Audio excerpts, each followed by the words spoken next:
Well, hello. I'm sorry it's been so long. My name's Penny. I live in the southeast of England with my husband Pete, my 3 chickens, and the various animals that I make. They're beginning to take on their own life.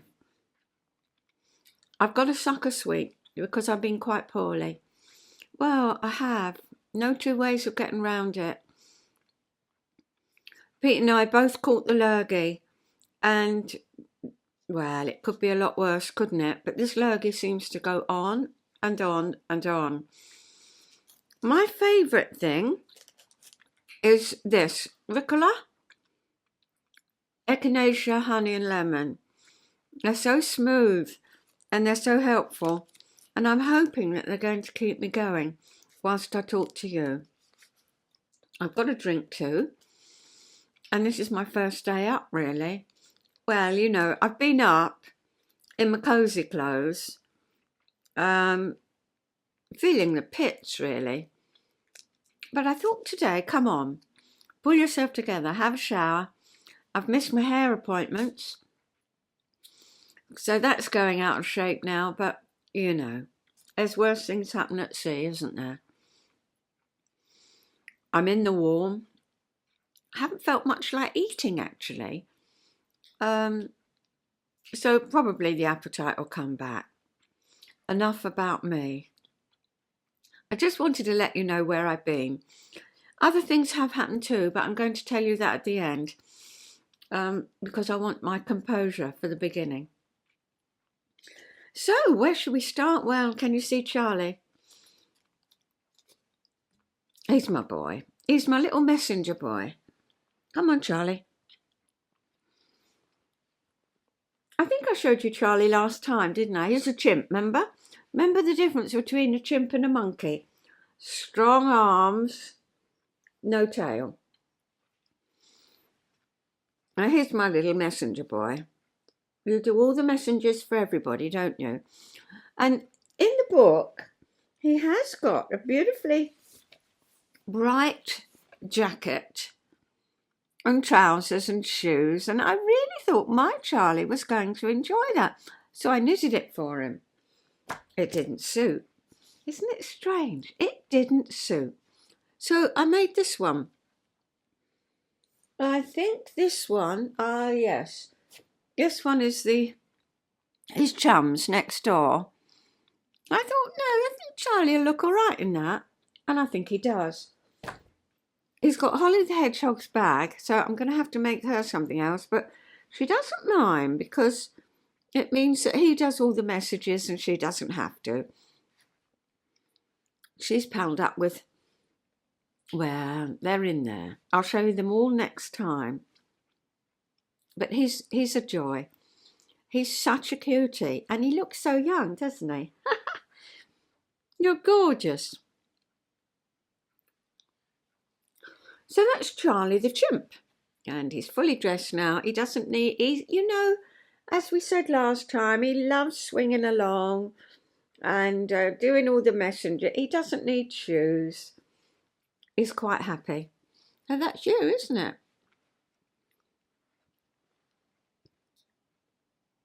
And then we've got Hyacinth. Oh, she's gorgeous. Darling Hyacinth. Now, I did have from a viewer, because I was just answering one of the messages last time, and I said, I'm thinking of putting Charlie in the ballet dress. And Pete said, you can't put him in a ballet dress. I see that now.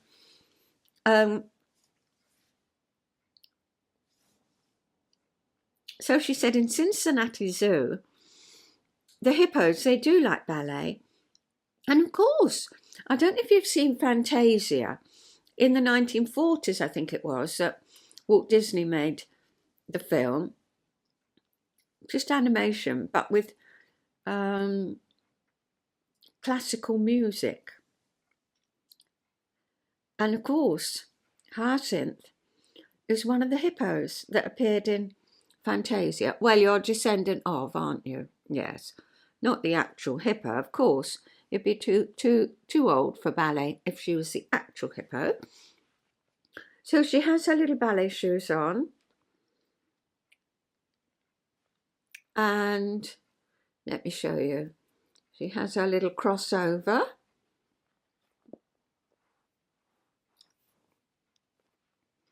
And underneath the crossover, she's got a little leotard. The hippos have got quite flat tails, so I didn't stuff it too much. A nice chubby bottom. And we've got 3 layers to the ballet dress. We've got 1 layer, 2, and then the top layer. Let's take your ballet dress off. And can easily pop it on again. There we are. There she is in her leotard. That took quite a lot of knitting. I mean, there's sort of 200 odd stitches on those. It does hang so beautifully though. Let's pop that back on. Now there's some interesting facts about hippos that I never knew. I don't know if you know them. I'm going to tell you anyway. You can tell me you did know them or you didn't. Hang on, I'll just get her ballet dress back on. That's it. And then the little tail, there's a little gap. That's it. There we go. A little flap. I don't know. I don't think she wants that through the ballet dress. She's going to have that underneath. Yeah.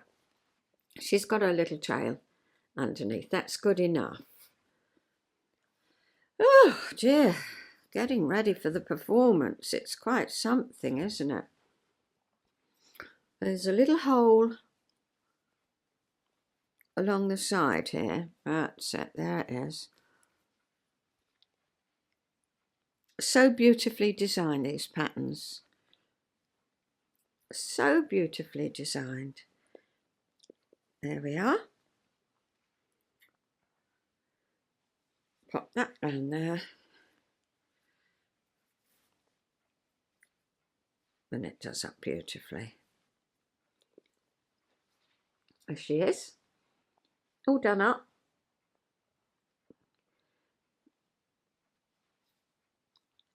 Just so lovely. Look at these little ears. Because the ears and the eyes are so high up on the head, hippos can just walk along shallow water and just be in a pod, it's called, a group. And they could just chat. They can just be together, come up for air, but, you know, so shallow, they like shallow water. In deep water, which is why I think they are portrayed as doing this ballet, because they can't swim. So they naturally sink because they've got very heavy bones. They naturally sink down to the river bed, but it's a natural instinct for them to go boing and up they come. Take a big breath and then down they sink again. They can stay on the water for 5 minutes without breathing. It's, as I say, it's the natural reflex to come up for air, even when they're asleep. And then they just trundle along. And what they do is they go along the river, and if they see just a little opening, they might turn left or turn right, and they push their way through that. And so they keep the waterways clear and open, the tributaries, you know, so they do a very good job. They're the 3rd largest mammal.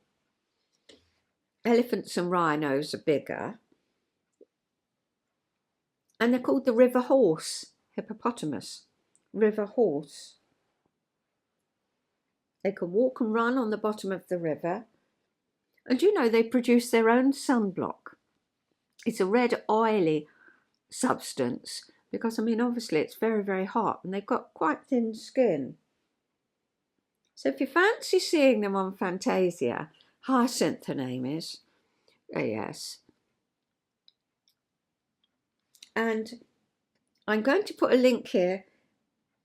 Hippos Can't Swim.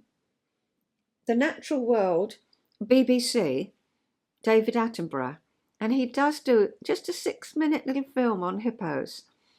And he has the ballet music too, because that's what you're known for. Of course, in the book, it was an elephant who did the ballet. But as I say, I think it seemed very apt for Hyacinth. So that's what I've been knitting. Oh, off you go. Yeah, they're chums. What else have I been doing? Oh, in case you're wondering, you have seen this before, but this is the Tango, it's called, an elegant flared cardigan with a pretty stitch pattern knitted in soft tweedy yarn. I didn't knit mine in soft tweedy yarn. Here's the pattern. And it's my, I've knitted a couple, my go-to jumpers. They've got the nice pattern along the bottom. And very, very soft. I just like the fit of it, and like the fit. I knitted it many years ago. And yeah, out it comes. I've got one in purpley mauve as well. Heather colours, aren't they? So what else did I have to talk about? Well, last time I did tell you I wanted to use up some oddments of wool to knit a sock for Pete. Just ones he can when he's busy doing things, he can just grab a pair of socks. I've knitted one. So I started with the purple, and I've weighed this out, so hopefully I've got enough. And then I had that ball of wool, and that went into that ball of wool.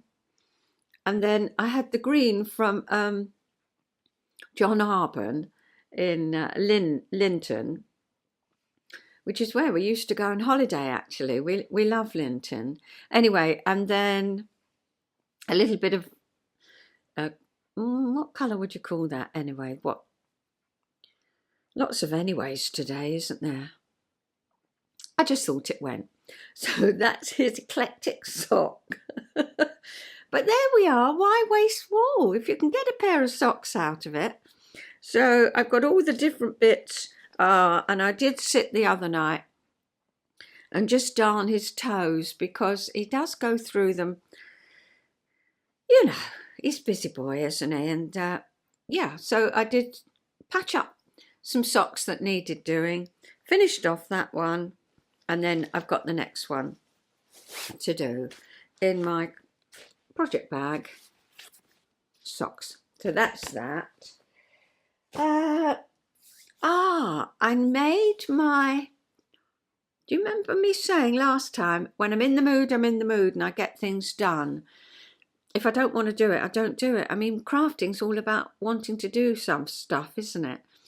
And I made a bag for my granddaughter-in-law, Tiggs, her name is Tegan. And she came a little while ago. Days have all blended in. And she came, and I've just put that little bit of film up here. I filmed her opening it. I mean, it was dark. It wasn't good. It's just a bit of film. And I put some photographs up as well. I was very pleased with it. I put a button on, and what else did I do? Oh, I know. I put a little padded pocket inside so that she could put her phone in.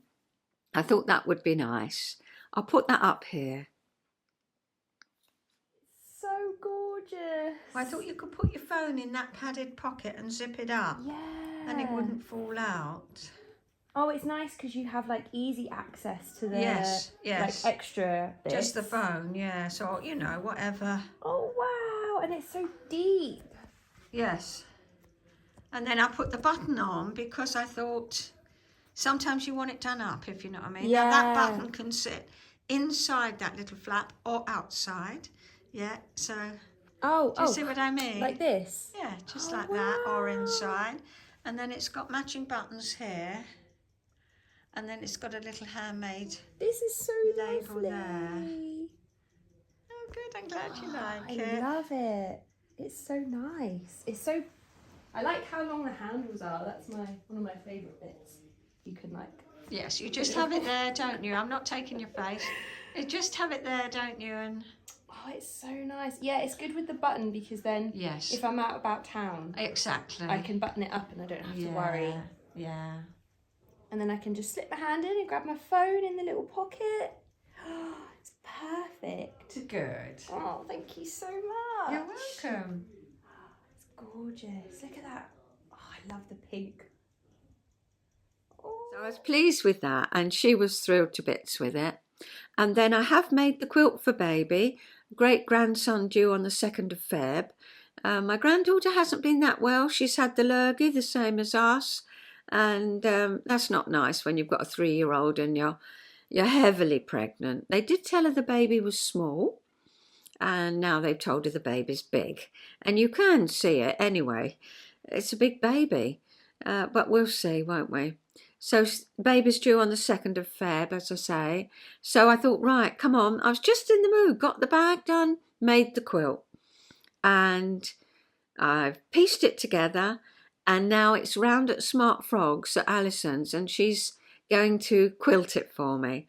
As you know, I've been making quilts for a long, long time.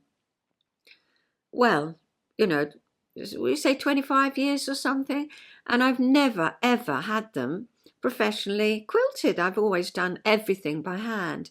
But I rather like the look of it. So the last couple, they've gone off to Smart Frogs, and I've been really, really pleased with them. So that's round there. I'll put up some photos whilst I'm speaking so you can see what I'm talking about. But that is, I'm waiting for it to come back. So I'll show you that next time. So what I'm knitting on at the moment is my granddaughter Lois's jumper. And I'm up to the neck on the front and the neck on the back. I've done the sleeves.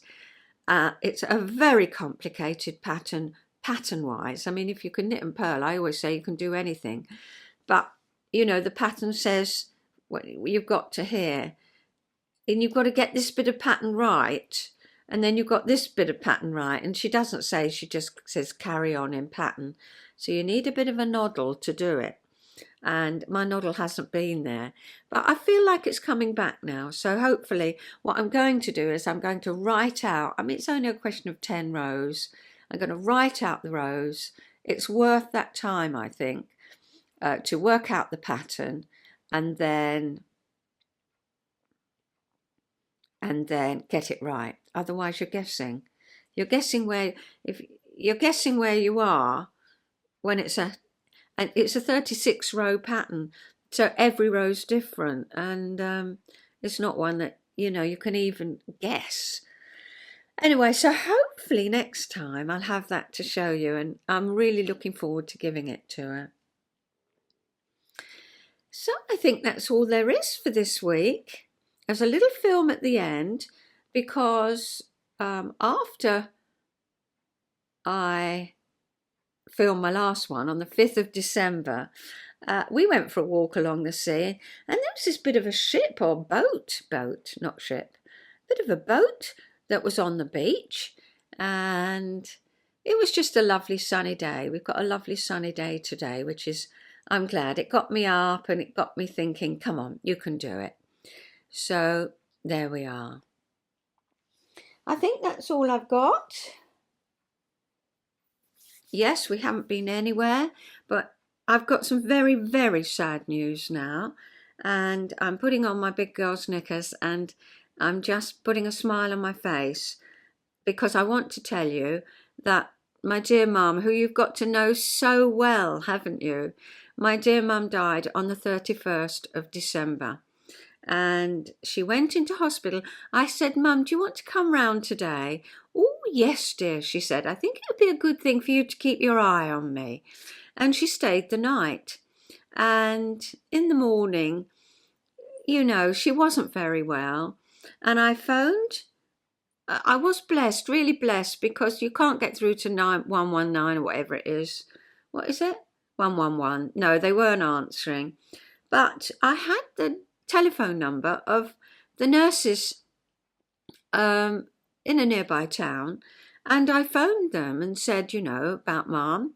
And they said, we'll get an ambulance there straight away. Well, in England at the minute, getting an ambulance can take, practically days. But within 20 minutes, these two guys arrived. I told Mum it was Anton Dubek because she loves Strictly. And they arrived, popped us off to hospital, and Mum was very comfortable. My dad had a very special doctor that he used to see, and in A&E the day that we turned up, he was there, which was super for Mum, because she was able to say hello, and he, gave her some reassurance. So what was troubling her was her usual trouble of bowels, no movement. So she was put on the ward, and another blessing was that my granddaughter Lois, her partner's mother, is a nurse and happened to be on duty. Here we go. It's 20 minutes. Happened to be on duty. And, they say, my mum, had Tommy for her great grandson. Is it? Or great? Anyway, I can't work out how many greats. I'm the great nan, so Mum was the great nan. That's right. And of course, so there's the great nan of Tommy, and there's the nan of Tommy. And they hit it off. Well, all the nurses were absolutely wonderful. We couldn't say anything more. And I said goodbye to Mum on the Friday, and she was very comfortable. She's very happy. And then just out of the blue, she died. On the Saturday morning, the nurse said, she phoned, I was like a wailing banshee actually, I wasn't like this, I've got my big girl's knickers on, but she said, Mum had had a, nice little drink, and then she started singing. Well, my mum loved singing, she loved playing the piano, and the nurses joined in and they all had a little sing-song, and then Mum closed her eyes and said, I'm going to have a little nap. And that was it. And when we went on the Saturday morning, everybody was in shock. Everybody was in shock. But Mum was very, very peaked. You could see on her face, there was hardly a line, and she just was asleep. And that was lovely. So that is the saddest of news. Oh, the knickers slipped a bit there, sorry. But so I'm going to say cheerio. I'm just going to leave you with my usual little film of walking along the beach. And I'm going to say I'll see you soon. I really can't say when I'll see you next. It depends on how I feel. It depends on what's going to be happening. It depends on a lot of things, doesn't it? That's real life. But I will be back. And I'm just going to say, I'll see you next time, and I hope it's not too long. Thank you so much for being there, and thank you for sharing. Bye-bye.